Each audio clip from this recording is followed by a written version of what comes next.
Welcome to another segment of Recovery Live Global. I am your host, Jesse Washington, and we have with us today Miss Valerie Kelley Bonner.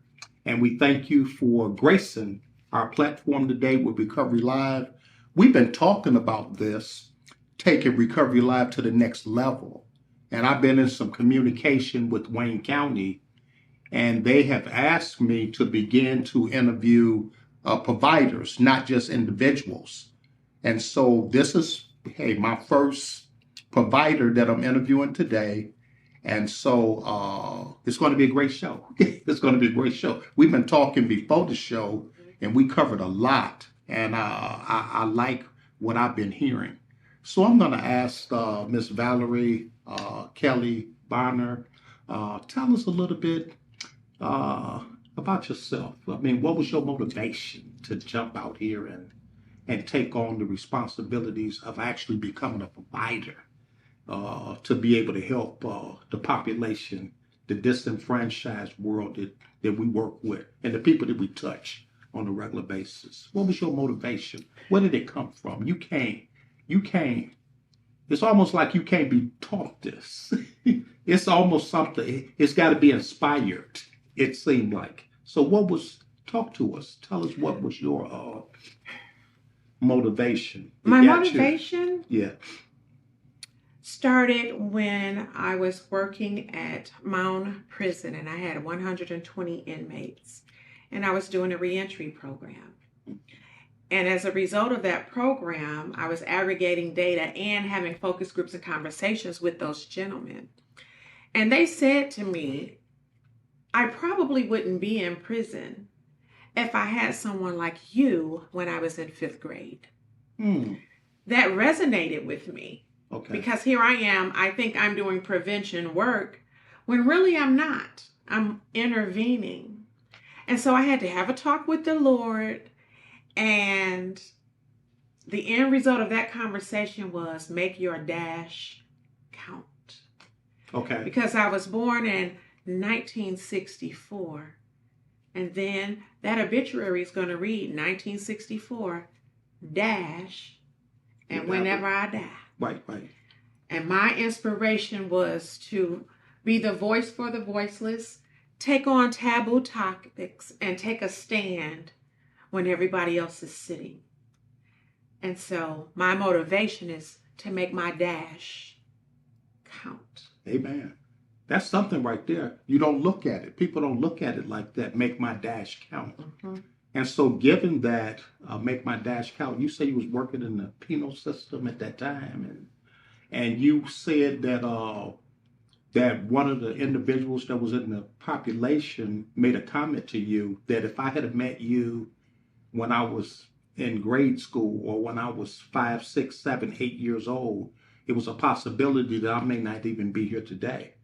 And so then you made a comment that this is not prevention, what they call it is intervention, because it's in the process of recidivism and restoring a person back to where they was at. But the better fit is to intervene in a person's life before they get there, without the battle scars, without the trauma, without the drama, without the things that they had to go through to get there.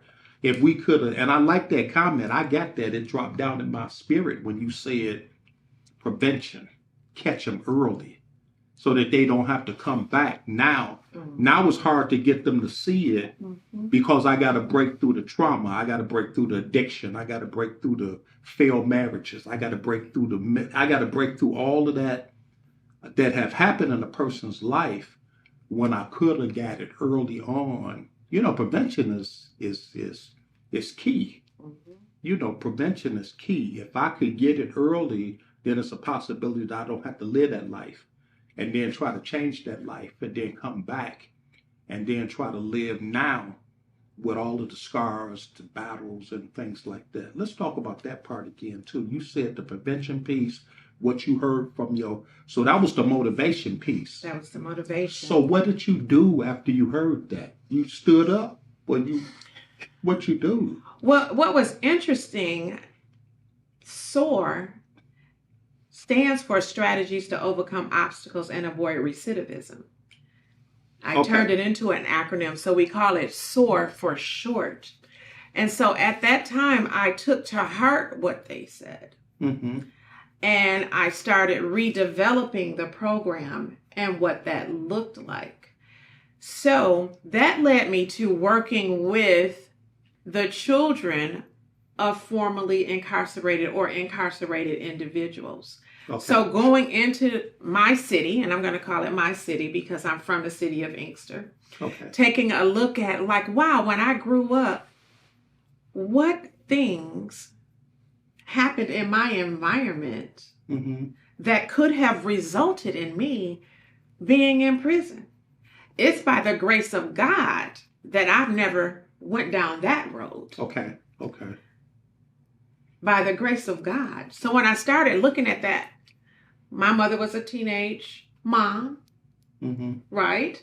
That's one of the risk factors they'll say. You know, living in the city of Inkster, which they will say is predominantly Black and low income. That's a risk factor, Okay. right? Not having pro-social activities to be involved in. And it's not that they didn't exist, but by my mom being a single mom, not having the money or time to put me into those things, that's a risk factor, Okay. right? So when you look Yes. at all of these risk factors, Okay.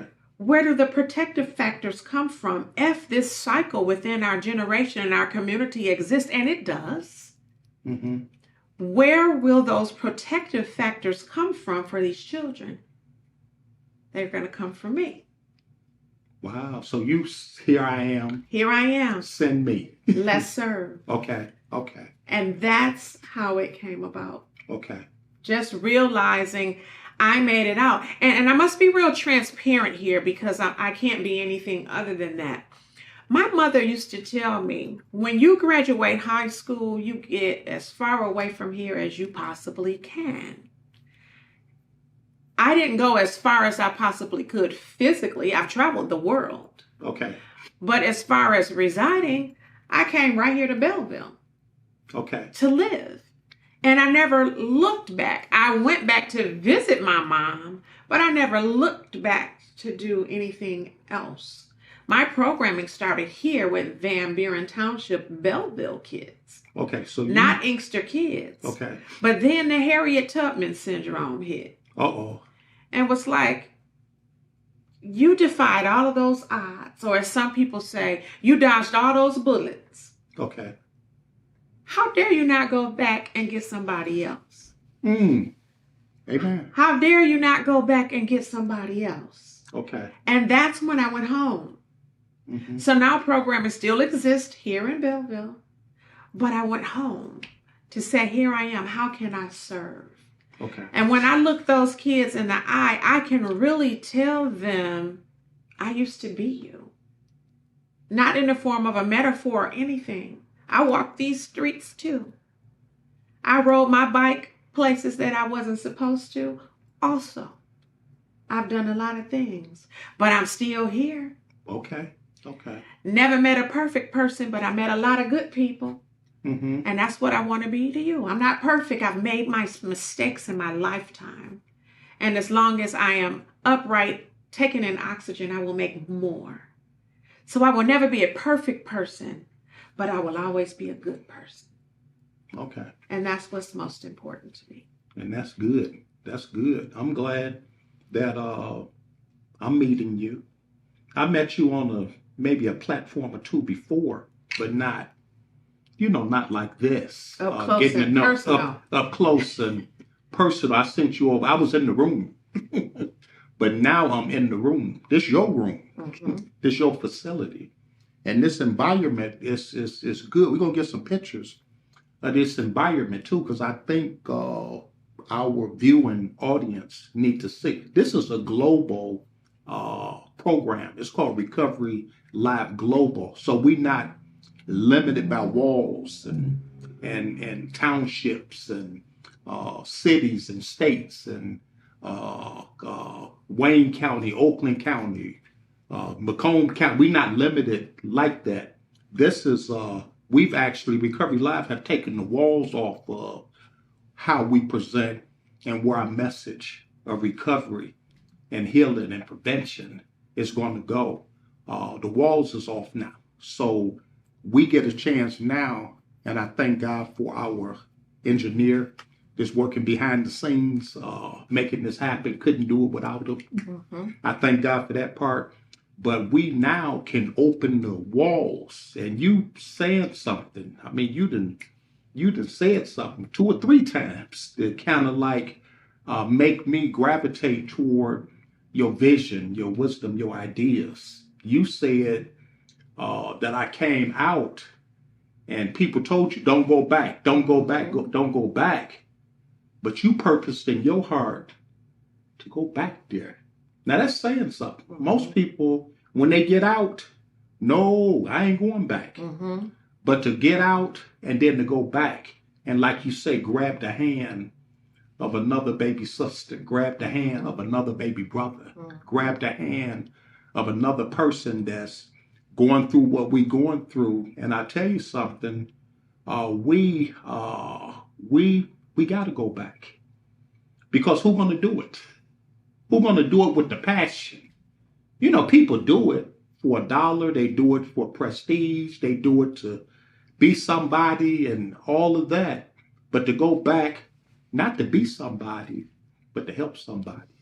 Well, you know, and sometimes you go back out of necessity. You know, my mom is still alive. When you hit rock bottom, you go home to mama, right? Okay. So it wasn't out of necessity of me needing the bottom level of Maslow's hierarchy. Mm-hmm. It was knowing that what I have been given in my heart and my soul is an assignment to serve. Okay. Yeah. And if I'm not serving those who are most vulnerable, who am I fooling? Certainly not God. Okay. Okay. So at that point, and let me say this also, and I mean this in the most honest way possible. I also feel like growing up, we had everything we needed in our community as far back as I can remember. You know, it was not much I needed as a child because my parents were responsible for everything that was required. But I remember going to the doctor in my community. Dr. Young and Dr. Franklin were my doctors. Okay. Right? Going to the pharmacy. Mr. Graham was the pharmacist. Everything we needed was in that 4 square mile radius of the city of Inkster. Then when desegregation happened even more, gentrification and all of these other things dispersed us. Mm-hmm. And we started moving to other places and did not look back. Mm-hmm. Because we looked at like, we free. Wow. We made it out. Yeah, yeah. Right? And so that's a mentality that a lot of us have. Mm-hmm. Like, I made it out. I don't need to go back there. I read about it. You know, I see what's going on with it on the news, or I read about it or whatever. And we have opinions and judgments about what's going on in inner cities and places like my hometown, but nobody's really putting their money where their mouth is and going back and doing something about it. It's easy to talk about it, but it's hard to be about it. Mm-hmm. Mm-hmm. You have to walk that talk. Amen. And the kids need us. Yes. With that school system being dismantled, they have no schools. Kids are getting up at 5 o'clock in the morning to get ready for school to catch a bus to be bused. How do we go backwards? Busing stopped. Wow. But so they busted them back to school again. Yes, there's no schools. Well, there are a couple of charters, but I'm saying when they dismantled the public school system. So now we have all of these risk factors that have been perpetuated by systemic racism and other things. I couldn't sit back and just watch that. Mm-hmm. Mm-hmm. I got my education from Inkster High School, and I'll stand toe-to-toe with anybody. Uh-oh. As far as my knowledge base is concerned, my foundation is solid. Amen. From that school district. I know that, and especially when we had a brief conversation before this interview, some of the things that you have done now and the accomplishments that you have made. Now, you talked about science. Mm-hmm. Yes, I was a scientist at Park Davis before. I've worked in engineering at Ford Motor Company. And those life experiences from being in Inkster. Now, let me say this. My mother moved one time. We lived in Inkster, what they call across the road. Okay. And that was across Inkster Road. You and I had that conversation. So when you're on that side, that's kind of like Robichaud Bulldog territory, and you're on the other part of Inkster. My mother moved from there to where she resides now and raised us as a result of my brother being born, needing a larger house, and the school system was a little bit different because where the lines were drawn. Right after she moved, they drew the lines again. And I was unable to go to the schools that she had in mind. And she said, I'm not going to keep moving. It's time for you now to realize what your life could be like, what your life should be like, and what your life is. And it's not geographical. And it's not geographical. It's a mindset. You hear what I'm saying? Like you could be locked up and free, and you could be free and locked up. It's a mindset. Yes. And that's exactly what it means. And that's why we have to change the mindset of the children in our own when we're talking about prevention. Okay. We have to understand. I started a charter school once, New Beginnings Academy in Ypsi. And I remember having all of these teachers come from Teach for America, like, I want to teach inner city youth. So I would take them and say, okay, let's go for a ride. And I would show them around. And when I got to the core of the South Side, I don't know if you've been South Side, Ypsilanti, got to the core of the South Side, I think they call that store Bud and Joe's. Okay. Right there. So I look at them and say, okay, well, you can get back to the school straight down this street. When you get to Michigan Avenue, turn left, go down the hill, there's the school. So I need you to get out and walk back. Pearl clenching. You say pearl clenching? Yeah. Oh, they had to walk back? You're afraid to walk back from this point in time to the school where you say you want to teach these inner city kids. Wow. They walk in this environment every day. That's how they get to school. If their parents don't bring them, they walk this street, the one that I'm telling you about. And you can't walk the street. And you can't walk it just. But you want to come and teach. But you want to come and teach.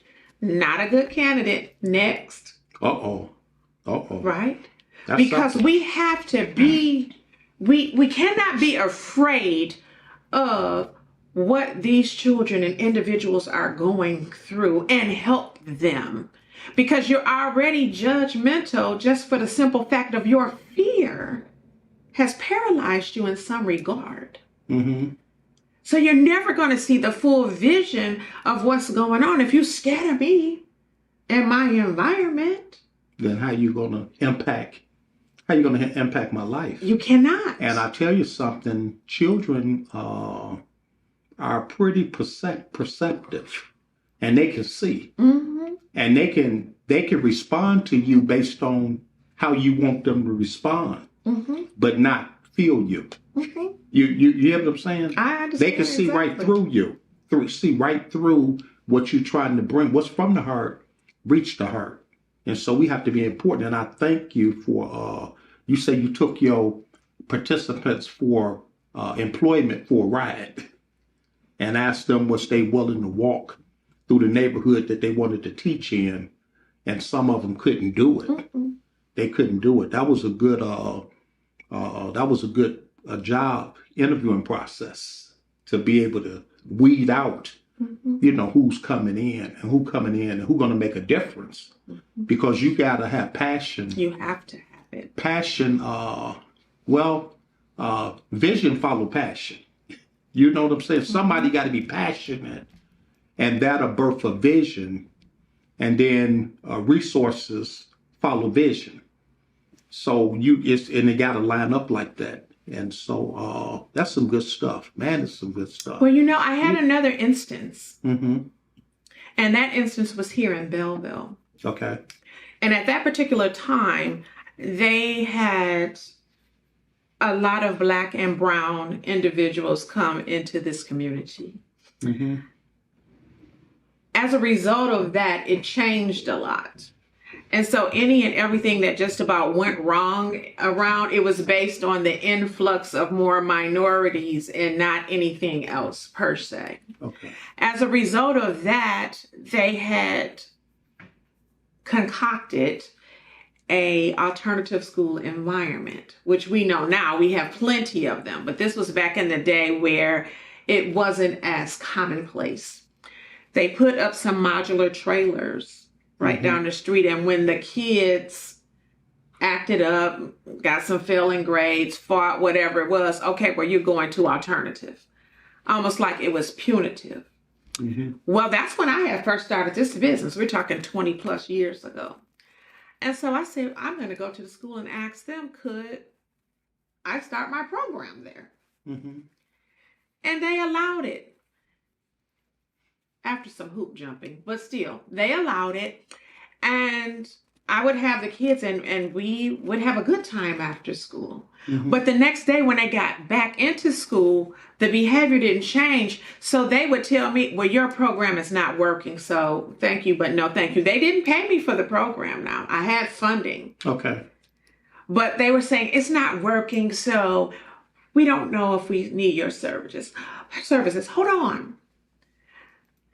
No kid has ever punched me in the face in the program. They don't call me out of my name. They don't throw chairs. They don't do anything like that. And if you don't believe it, come and observe it for yourself. So that you will understand that the issue is not that I am not effective. It is that you are ineffective.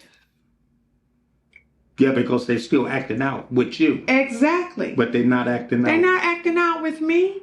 Okay. And part of that is maybe cultural competency. Part of that could be classroom management. I don't know what it is because I haven't had an opportunity to observe them in your environment.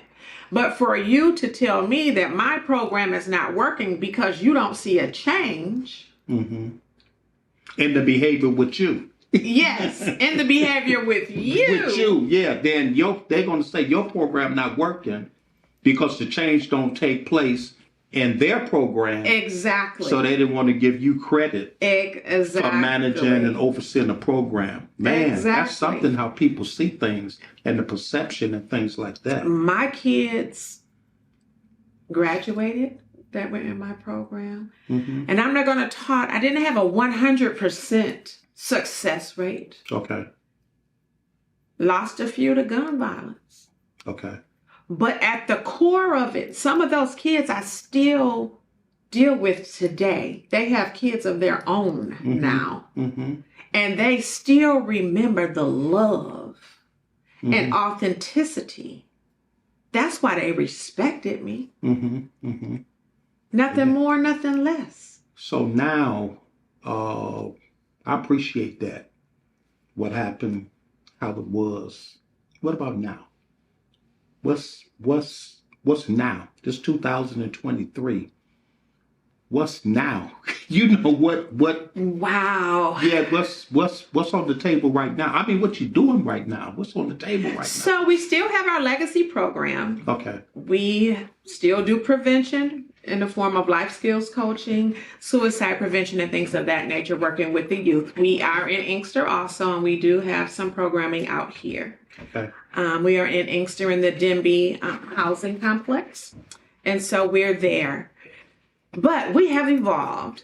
Okay. We have a harm reduction program now. Now that's power. I mean, harm reduction. I think I heard that term a few years back, and me being dinosaur couldn't grasp the concept surrounding harm reduction. I thought it was abstinence. I didn't know that you could counsel a person in the way of harm reduction, which means the gradual progression of change. I thought this it. Stop it. Stop it. And I wouldn't, I didn't want to get involved with passing out syringes. My thinking was, if I'm going to give you a syringe, that's motivating you to continue to use. I might as well give you the dope. That's what most people say. I mean, like that. Yeah. But really, giving you a syringe put you in the position that you didn't have to use herbs and here's to contract some kind of HIV and Hep C and all of the other dynamics, yes. but I couldn't see it. You know, I said to give out a condom, you know what I'm saying, to a teenager, you motivate them to go do it. You know what I'm saying? But then when I talked to the guys at the church, they said, don't tell nobody, but we all doing it already. Yeah, well, you know how I explain it is a couple of ways. Number one, we practice prevention every day. When you put your seatbelt on, is that perpetuating driving erratically? You put your seatbelt on in case of an accident. In case you have an accident. Yeah. That's prevention, though. You don't want to go through the window. Correct. And when you take your high blood pressure pill or your diabetes insulin, you still eat a pork chop at the repast. Because you know you had that medicine in your system. That's prevention. Okay. That's harm reduction. Wow. So I can see it. I can see it in my case, but I can't see it in other folks' cases. Exactly. And that's the piece that harm reduction is a big piece. And matter of fact, it's one of the latest modalities of interventions, harm reduction. And most clinicians and those who practice in any kind of human service field know that harm reduction is a great tool because it had brought people that couldn't get there. They're getting there now. They're getting there now. We received a phone call to work with the Michigan Department of Health and Human Services to try to decriminalize paraphernalia outside of the city of Detroit. Because city of Detroit had already introduced a paraphernalia ordinance. But out Wayne County or outside of the city, no one was doing harm reduction work legally. There were people boots on the ground, underground, doing the work. And so we were the first to get that done by going to the city of Inkster. I went home. I went home for a couple of reasons. Number one, first and foremost, I do have a bone to pick with this process because crack killed us for years and nobody ever came up with an antidote. It had to happen outside of Black and brown communities to get solutions. Now you can get Narcan free wherever you want to get it from. How many do you need? Wow, I forgot about that part. How many do you need? We're going to save lives. We are going to reverse these overdoses. Too many people are dying. How many people died during the crack era? There was no antidote. They didn't come to our communities and do anything about it. So now it's new. So we could turn away an overdose now. Yes, and so I went home. If I do this, let me go home. Okay. And it wasn't because of the familiarity. Maybe that's why the ordinance got passed in 30 days. Because they know my heart, my passion in my home. Right? But it was more about if I can do something. Why should I sit at a table and then bring crumbs back to my people? If you give me a seat at the table, it is for me to do what is best for my community that I represent. At the table. At the table. And in the community once I leave the table. Exactly. I need to bring those resources back. Exactly. And it's hard for me to compete with the larger conglomerates because they'll say, oh, well, you need A, B, C, D, E, F, G. No, we're a 5-person team here. We don't have 10 locations and 50 people or 100 people working, but we are effective with what we do. Those larger companies didn't get these ordinances changed. Is that because they couldn't or didn't want to? I don't know. Okay. But I will say, you know, we were successful in also getting the ordinance on the book in Van Buren Township. So that makes 2. Now, why didn't I keep going? I talked to city officials in Romulus. And I've talked to city officials in Belleville, and I've talked to a couple of people in Westland.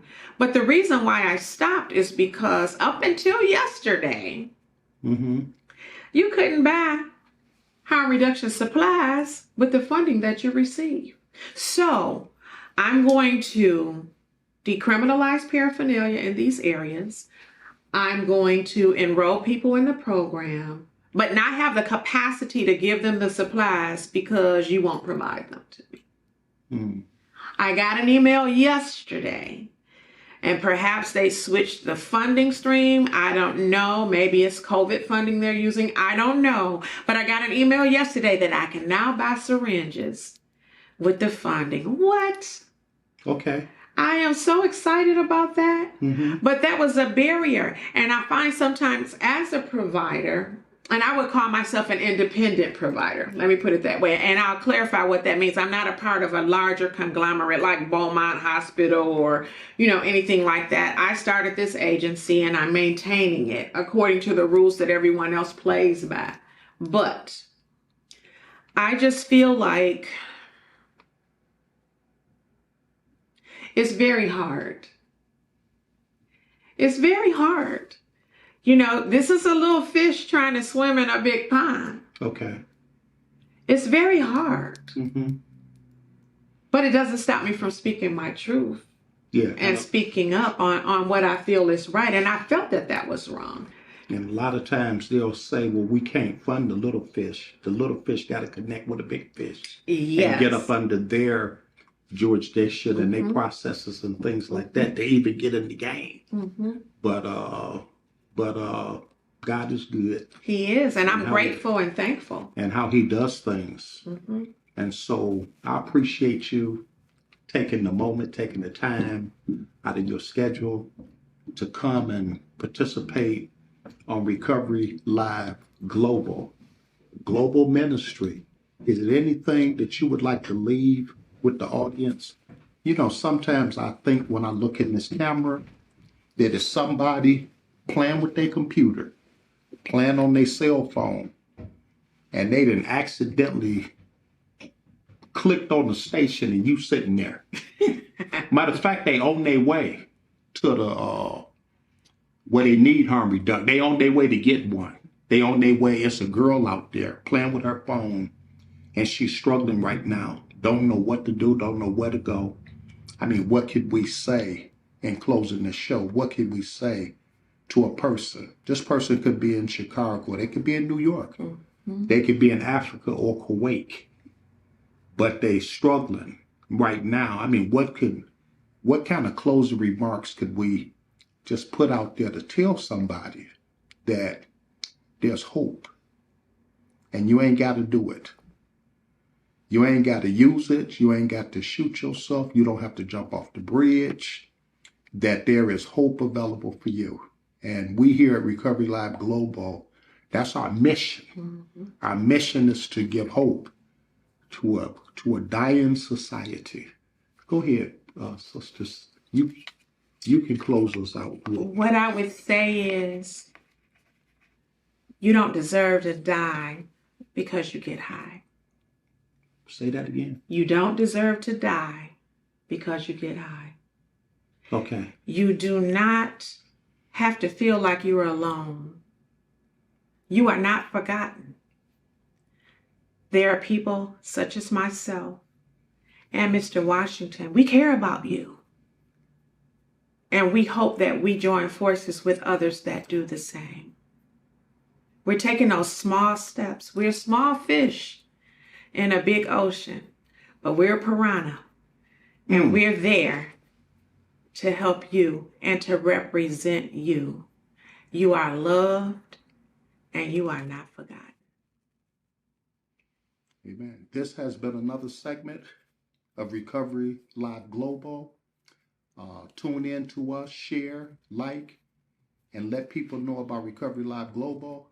And I'm Jesse Washington, your founder and host. And I have with me today Miss Valerie Kelley Bonner. And we thank you for gracing our meeting today. And I'll see you next week.